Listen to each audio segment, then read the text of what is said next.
Kita lanjut bahas spoiler Wudong Qiankun season 6 episode 15. Oke lah, nggak usah caci cot banyak bacot, kita langsung masuk aja ke pembahasan.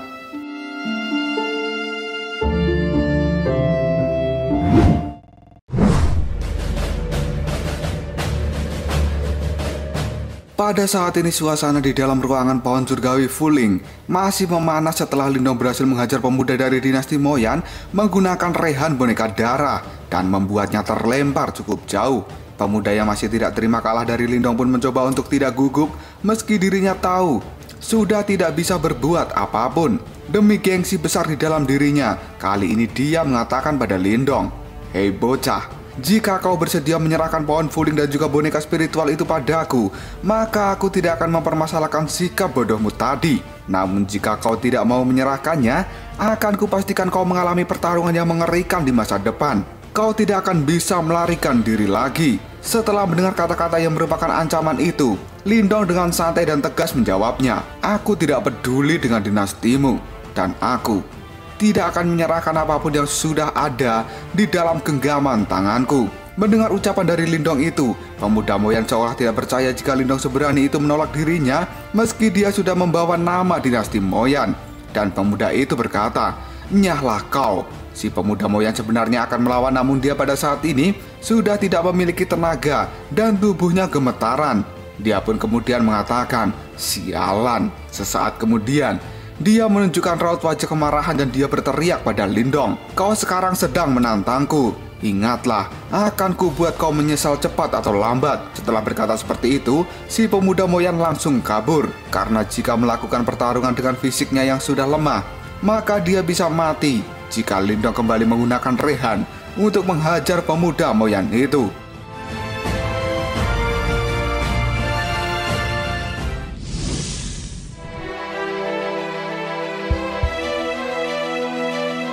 Meskipun pemuda Moyan sudah pergi, namun raut wajah dari Moti tetap menunjukkan ketidakpuasan karena sejatinya dia masih sangat takut dengan efek kedepannya. Karena Lindong pada saat ini sudah berani menyinggung pemuda itu. Moti kemudian berkata pada Lindong, "Lindong, kurasa kalau kita menyinggung musuh seperti itu, mungkin akan menimbulkan masalah kedepannya."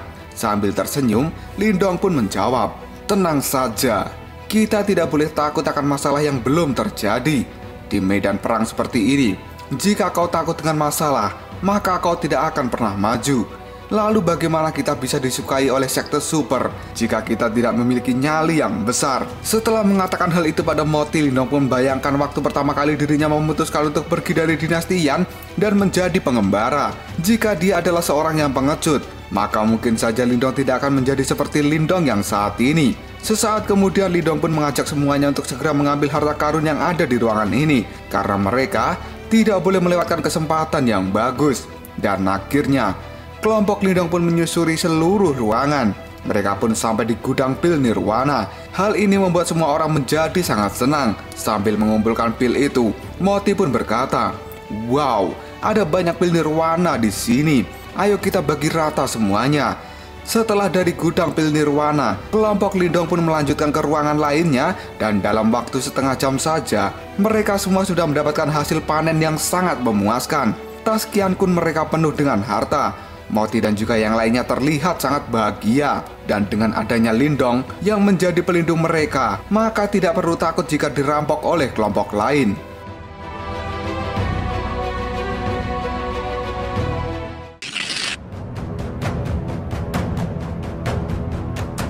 Dalam perjalanan menyusuri seluruh ruangan kuil ini, Lindong sering bertemu dengan kelompok lain. Namun tiba-tiba saja pada saat ini ada kelompok yang berlari ketakutan yang melintas di depan dari kelompok Lindong. Mereka pun berteriak, "Ayo kita cari harta karun di tempat lain saja. Sebaiknya kita cepat mengumpulkan sisa harta karunnya dan langsung pulang saja dari tempat ini." Hal itu membuat Lindong dan juga yang lainnya bingung dengan apa yang terjadi. Bahkan Moling sampai menoleh dan berkata, "Apa sih yang terjadi pada orang-orang itu?" Lindong kemudian mulai menebak-nebak dengan mengatakan, "Mereka pasti telah bertemu dengan orang-orang yang kuat di depan sana." Tidak lama kemudian, mata Lindong pun menajam. Dia pun berkata, "Aula utama." Dan di tempat itu sudah banyak orang yang berkumpul. Lindong pun mengajak semua timnya untuk segera menuju ke aula utama. Dan sesampainya di sana, kelompok Lindong menjadi titik perhatian dari para kultivator yang telah sampai lebih dulu. Lindong pun tersenyum dan dia berkata dalam hati, "Wah, ternyata Liu Yuan dan juga yang lainnya telah sampai di tempat ini." Dan di depan sana juga ada dinasti Xuanbing dan dinasti Dao. Pria itu dan juga dinastinya, ternyata mereka juga sudah berkumpul di tempat ini. Pria yang dimaksud oleh Lindong adalah pemuda Moyan yang bertarung dengannya di ruang pohon surgawi Fuling. Pemuda Moyan itu pada saat ini melirik ke arah Lindong dan dengan senyum bengisnya dia berkata dengan lirih, "Hah, ternyata bocah sialan itu lagi. Punya nyali juga dia datang ke tempat ini."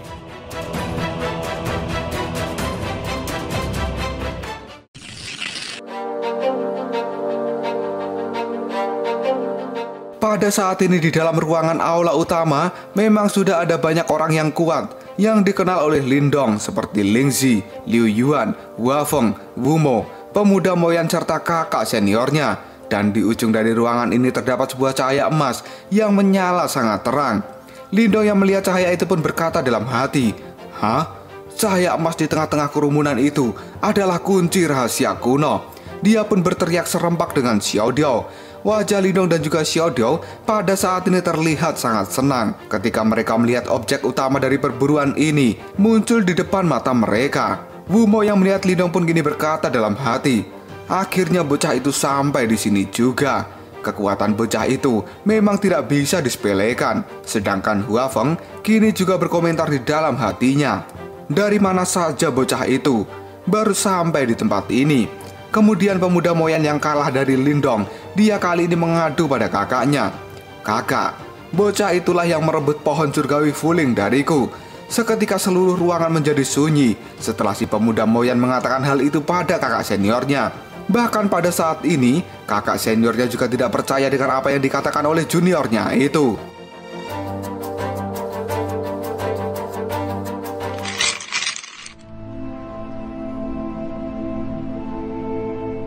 Di saat yang sama Liu Yuan dan juga Lingzi pun terlihat sangat kaget dan mereka berkata dalam hati, kekuatan pemuda Moyan itu seharusnya setara dengan Hua Feng. Namun kenapa dia bisa kalah dari Lindong? Apakah kemampuan Lindong yang luar biasa ataukah pemuda itu yang sebenarnya sangat lemah? Dan tiba-tiba saja mak plak, tangan dari kakak senior itu menampar keras wajah juniornya sambil berkata, "Bukankah bocah itu hanya berada di puncak manifestasi? Bagaimana kau bisa kalah?" Tamparan itu membuat si junior sangat kesakitan. Sambil memegangi wajahnya, dia pun berkata, "Kakak senior, bocah itu punya boneka spiritual yang sangat kuat. Aku sudah bersusah payah untuk melawannya, namun tetap saja tidak bisa menang." Mendengar kata-kata dari si junior menyebutkan nama boneka, semuanya pun pada saat ini berkata, "Hah? Boneka?" Karena begitu pernyataan si pemuda Moyan itu diucapkan, hal ini membuat banyak orang sangat terkejut. Betapa tidak terkejutnya, karena semua orang itu tahu seberapa kuatnya boneka spiritual, yang bahkan boneka terlemah sekalipun masih sangat sulit untuk dilawan. Apalagi boneka yang memiliki kekuatan nirwana, itu jelas sangat mengerikan. Liu Yuan dan juga Lingzi pun pada saat ini kembali berkata dalam hati, tidak heran. Saat itu, Lindong tidak memiliki rasa takut sedikit pun ketika menghadapi dinasti kami. Sedangkan Hua Feng sambil melihat Lindong dia berkomentar, bocah ini baru beberapa saat tidak bertemu saja, dia sudah menjadi sangat kuat."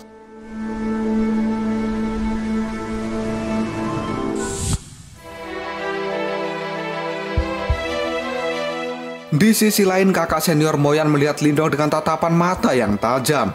Namun dia tidak berkata apapun. Dan sesaat kemudian, dia mengatakan dalam hati, "Adikku bisa saja membunuhnya dengan mudah. Tapi siapa yang menyangka jika bocah itu ternyata memiliki boneka spiritual di tangannya? Pasti akan sulit menyentuhnya." Setelah berpikir keras dan menganalisa sejenak tentang Lindong, kakak senior itu pun berkata pada adiknya, "Abaikan saja dia pada saat ini, karena tujuan utama kita adalah mendapatkan kunci rahasia kuno itu.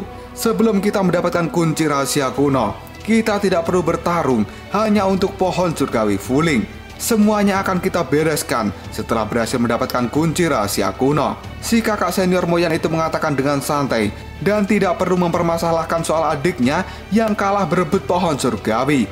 Namun di dalam hatinya, dia sangat marah jika kondisi pada saat ini adalah kondisi di hari-hari kehidupan normal. Bahkan jika Lindong memiliki boneka spiritual untuk menjadi pelindung dirinya. Di mata dinasti Moyan, Lindong hanyalah orang yang lemah dan bisa diremas dengan mudah. Namun untuk saat ini, kondisinya sangat berbeda. Karena dinasti Moyan datang ke tempat ini tidak membawa cukup banyak pasukan. Lagi pula, dia juga harus bersaing dengan kultivator lain yang setara dengan mereka. Jadi untuk saat ini senior Moyan itu memutuskan untuk berhati-hati dan tidak boleh bertindak gegabah. Mendengar perkataan dari kakak seniornya membuat si junior tidak puas. Dia pun sangat marah di dalam hati, namun tidak berani menunjukkan kemarahannya dan ketidakpuasannya pada jawaban kakak seniornya itu. Dengan tatapan penuh emosi, junior Moyan itu berkata, "Tunggu saja kau Lindong." Lindong yang juga melihat si junior kini tetap santai dan mengatakan dalam hatinya, "Meskipun keberadaan boneka spiritualku sudah diekspos dan menarik perhatian banyak orang, namun tidak ada yang perlu aku takutkan sekarang."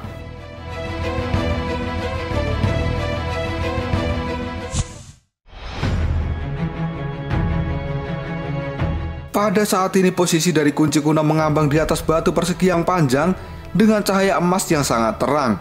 Senior dinasti Moyan kemudian mulai berbicara.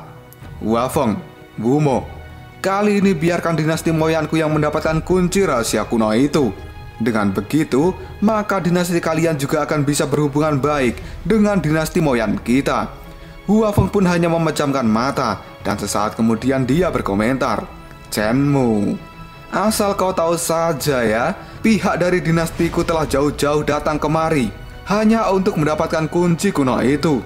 Bukankah tidak masuk akal jika kau memintaku menyerahkan kunci itu padamu begitu saja?" Situasinya sesaat menjadi sangat tegang. Setelah Wafeng memberikan jawaban yang menunjukkan penolakan terhadap dinasti Moyan, Liu Yuan yang melihat hal ini pun berkomentar dalam hati, "Saat ini terdapat banyak orang dalam dinasti milik Wafeng dan Wumo, sedangkan dalam dinasti Moyan hanya memiliki 5 orang saja. Jelas kali ini dinasti Moyan kalah jumlah jika dibandingkan dengan 2 dinasti tingkat tinggi lainnya. Situasi ini benar-benar mengerikan jika sampai pertarungan besar terjadi. Aku yakin dinasti Moyan pasti akan kalah." Dan tidak lama kemudian, Wafeng berkata pada Chenmu, "Sebaiknya kita bersaing saja dengan kekuatan yang kita miliki pada saat ini."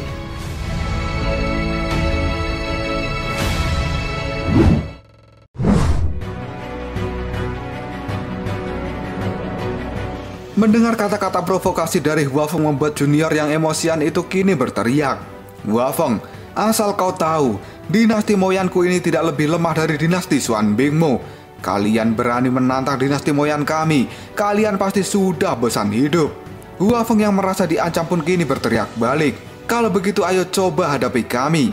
Apa kau pikir dinasti Moyanmu bisa menang melawan kami dalam pertarungan ini? Kalian bisanya hanya menggertak dan menakut-nakuti saja. Kau pikir kau itu siapa? Kau hanyalah junior yang idiot.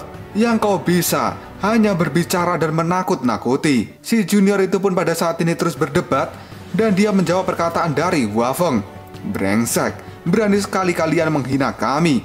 Lihat saja bagaimana kami akan menghabisi kalian nanti." Si kakak senior dari Moyan yang bernama Chenmu itu hanya diam melihat juniornya berdebat dengan Wafeng. Sementara Liu Yuan yang melihat perdebatan ini pun dia berkomentar dalam hati, "Di tempat ini hanya mereka yang memiliki kekuatan nirwana saja yang berhak untuk berbicara. Setelah keluar dari tempat ini, aku harus berjuang keras untuk mencapai level nirwana. Hanya dengan begitu, aku bisa memenuhi syarat untuk mendapatkan sumber daya yang berada di luar jangkauan orang biasa."